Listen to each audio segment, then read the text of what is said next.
کہ حضور کب اپنے رب کے پاس چلے جائیں، کب حضور کی ظاہری وصال سے پردہ فرما جائیں، کب حضور فوت ہو جائے. دیکھو ہمیں تو نہیں نہ پتا. وہ عورت حضور کے پاس گئی، جا کے کہتی ہے علم اجدنی، یا رسول اللہ اگر میں نہ پاؤں آپ کو. علم اجد کا یا رسول اللہ، یا رسول اللہ اگر میں نہ پاؤں آپ کو تو میں اپنی چیز کس سے لوں گی. میرے سرکار نے مسکرا کے فرمایا پھر ابو بکر کے پاس چلی جانا، میرا ابو بکر تجھے عطا کرے گا. سرکار نے مسکرا کے فرمایا میرا ابو بکر کے پاس چلی جانا، میرا ابو بکر تجھے عطا کرے گا. اور ادھر ایک بات کا دھیان رکھیے گا کہ کچھ لوگ کہتے ہیں کہ ظاہری خلیفہ صدیق اکبر تھے لیکن باطنی خلیفہ کچھ اور تھے. میں نے بولا ظاہری بھی وہی تھے، باطنی بھی وہی تھے. وہ کہتا ہے کیسے، دلیل دو مجھے.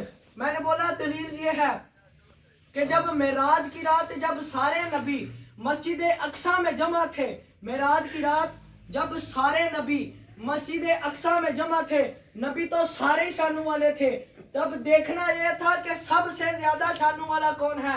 تو اس کا طریقہ یہ تھا کہ جب نماز ہونے لگی تو جس کو مصلی دیا گیا وہ سب سے افضل تھا. تو مصلی کس کو ملا؟ نبی کریم علیہ السلام کو مصلی ملا. تو میں نے اس کو دلیل دی، میں نے بولا کہ ظاہری بھی صدیق اکبر ہے، باطنی بھی صدیق اکبر ہے. میں نے بولا کہ جب معراج کی رات نبی جمع ہو، مصلی جس کو مل جائے وہ سب سے اعلیٰ، صحابی جمع ہو، مصلی جس کو مل جائے وہ سب سے اعلیٰ. نبی جمع ہو، مصلی جس کو مل جائے وہ سب سے اعلیٰ، صحابی جمع ہو، مصلی جس کو مل جائے وہ سب سے اعلیٰ. یہ ہے صدیق اکبر کی شان. اور یہ جو کچھ لوگ کہتے ہیں کہ علی کا پہلا نمبر، علی کا پہلا نمبر، یہ سنو دلیل اس کی بھی سنو. علی المرتضیٰ شیر خدا جو اللہ کے شیر ہیں، انہوں نے صدیق اکبر کی دوسرے دن آ کے بیعت کی. اور پتہ کیسے بیعت کی؟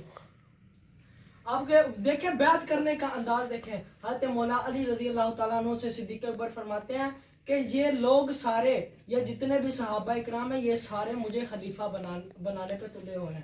یہ سارے مجھے کہتے ہیں کہ آپ خلیفہ بنے، اور میں ہوں بزرگ اور آپ ہیں جوان، ساتھ اللہ کے ہیں شیر، اور آپ خلیفہ بن جائیں، میں بزرگ بندہ ہوں، میں کہاں یہ سارے معاملات سنبھالوں گا، مجھ سے نہیں یہ سنبھالنے ہوتے.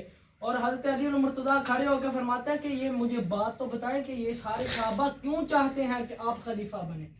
تو سارے حضرت ابو بکر صدیق رضی اللہ عنہ فرماتے ہیں کہ یہ سارے کہتے ہیں کہ حضور نے آپ کو مصلی دیا تھا اس لیے آپ ہمارے خلیفہ بن گئے، ہمیں اشارہ مل گیا آقا علیہ السلام کا حکم ہے تو آپ ہمارے خلیفہ بن گئے.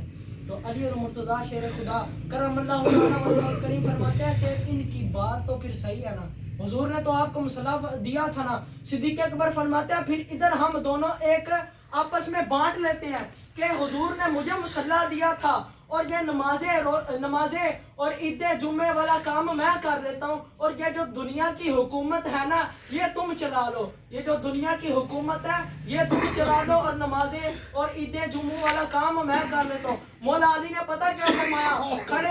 کھڑے ہو کر صدیق اکبر کے ہاتھ میں ہاتھ دیا. دیکھو بیعت کرنے کا انداز، صدیق اکبر کے ہاتھ میں ہاتھ دیا اور پتہ کیا فرمایا؟ کہتے ہیں اگر دین کا امام تو ہے ہماری دنیا کا بھی امام تو ہی ہے. اگر دین کا امام تو ہے پھر ہماری دنیا کا بھی امام تو ہی ہے. اور فاروق اعظم کا انداز دیکھو. فاروق اعظم رضی اللہ تعالیٰ عنہ ان کے سامنے ایک دفعہ کھانا آیا. فاروق اعظم، یہ صحابہ اکرام کی شان بیان کر رہا ہوں، صحابہ اکرام کی شان میں آتا ہے فاروق اعظم کے سامنے کھانا آیا، سرکہ آیا اور ساتھ شہد آئی اور ساتھ روٹی آئی.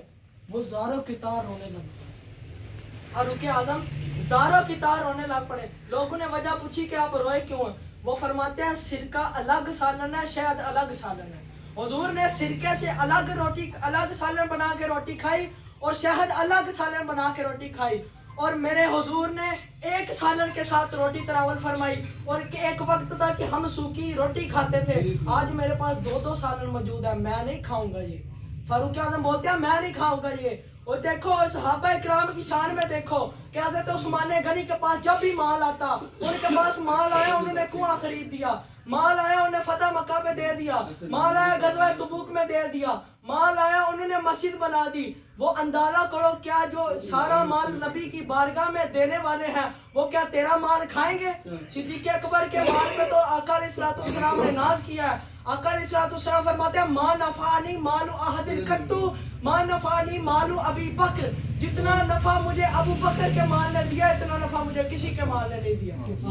جتنا یہ حضور کے خود الفاظ ہیں ما نفعنی مال احد قط ما نفعنی مال ابی بکر. جتنا نفع میرے ابو بکر کے مال نے مجھے دیا اتنا نفع کسی کے مال نے مجھے نہیں دیا. یہ حضور کے خود کے الفاظ ہیں.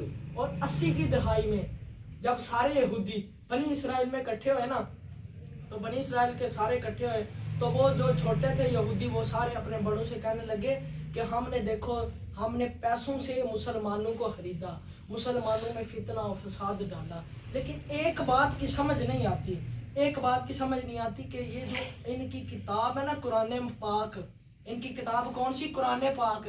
یہ کتاب محفوظ ہے. یہ ہم نے جتنے بھی ہم نے جو بھی معاملات کیے ان کی کتاب نہیں چینج ہوتی. ہماری کتابیں ترائے زبور انجیل ساری بدل گئی لیکن ان کی کتاب نہیں بدلی. وہ پتہ ہے یہودیوں کے سب سے بڑے سردار نے کیا فرمایا؟